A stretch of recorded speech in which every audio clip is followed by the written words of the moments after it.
अगर बात की जाए शिवसेना की, तो पिछले लोकसभा चुनाव में मुंबई और ठाणे जो सबसे बड़ा स्ट्रांग होल्ड था शिवसेना का, वो पूरी तरह से बिखर गया। आपको एक भी सीटें नहीं आई। आप क्या कारण मानते हैं?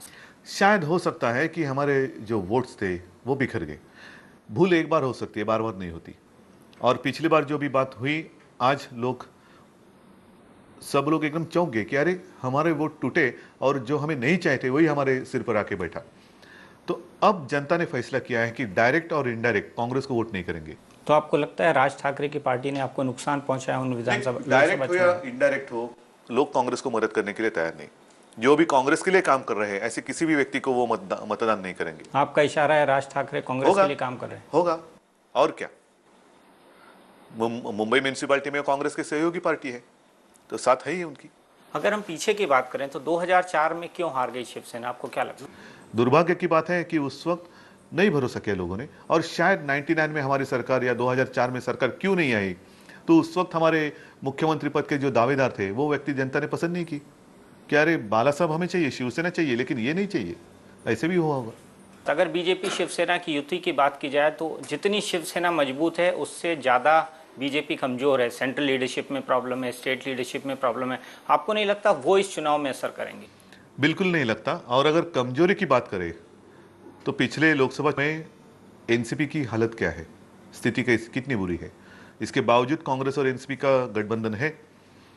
अब जनता जो फैसला करने वाली है वो एक समर्थ सरकार के लिए, काम करने वाली सरकार के लिए मतदान करेगी। और वो जो पर्याय है वो शिवसेना भारतीय जनता पक्ष ही दे सकती है, और कोई और कौन है। और पार्टियां पर बात करूंगा, लेकिन आपने बड़े बड़े प्रोमिसेस किए हैं, मसलन समंदर के पानी को मीठा करना।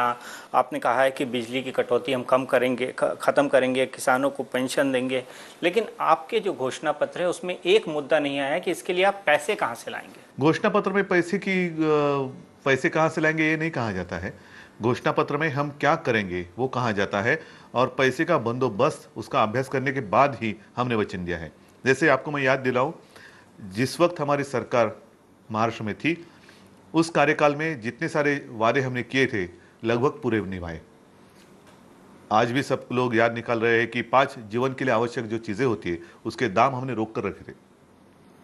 मुंबई से पूना का रास्ता हमने बनाया था, मुंबई में फ्लाईओवर्स हमने बनाए, बहुत सारी चीज़ें हमने की थी, और उसके लिए पैसे की व्यवस्था होगी, करनी ही चाहिए। नहीं तो फिर ये वादे खोखले निकलेंगे तो हमारे और कांग्रेस राष्ट्रवादी के बीच में फर्क क्या होगा। लेकिन जितने फ्लाईओवर आपने बनाए, बांद्रा वर्ली सी लिंक पर आपके वक्त पर काम शुरू हुआ, उसका क्रेडिट तो अब लोग समझते हैं कि ये कांग्रेस और एनसीपी ने बनाए हैं। कितने साल लगाए।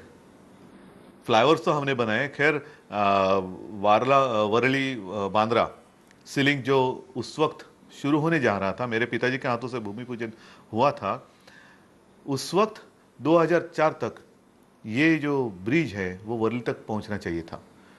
2009 में, मतलब आज के दिन, वो नरीमन पॉइंट तक जाना चाहिए था। 10 साल लगे कांग्रेस को, और वो भी आधा अधूरा ब्रिज उन्होंने बनाया है। खैर, ये तो रही डेवलपमेंट की बात। आज मैं जब आ रहा था उस सीलिंग ब्रिज से तो बहुत ही बंदोबस्त मैंने वहाँ देखा।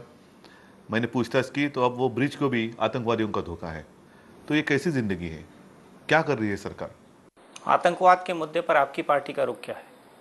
आतंकवादियों के बारे में हम तो यही कहते हैं, जो भी आतंकवादी होगा उसको मारना ही होगा, मारना ही होगा। और पहली बात ऐसी है कि हमारी जो गुप्तचर सेना जिसे कहते हैं, उसको हमें मजबूत करना होगा। और जैसे आपने देखा होगा कि आज भी कभी भी न्यूज़ आ जाती है कि किसी भी वक्त आतंकवादी हमला कर सकते हैं, तो हम जिएंगे कैसे, लोग जिएंगे कैसे। आज़ादी मानते हैं हम कि हाँ मेरा देश आज़ाद है, कहाँ है आज़ादी। घूमने फिरने की आज़ादी नहीं है, हमेशा टेंशन लेके, चिंता लेके घूम रहे हैं सारे लोग। तो एक मजबूत सरकार जनता को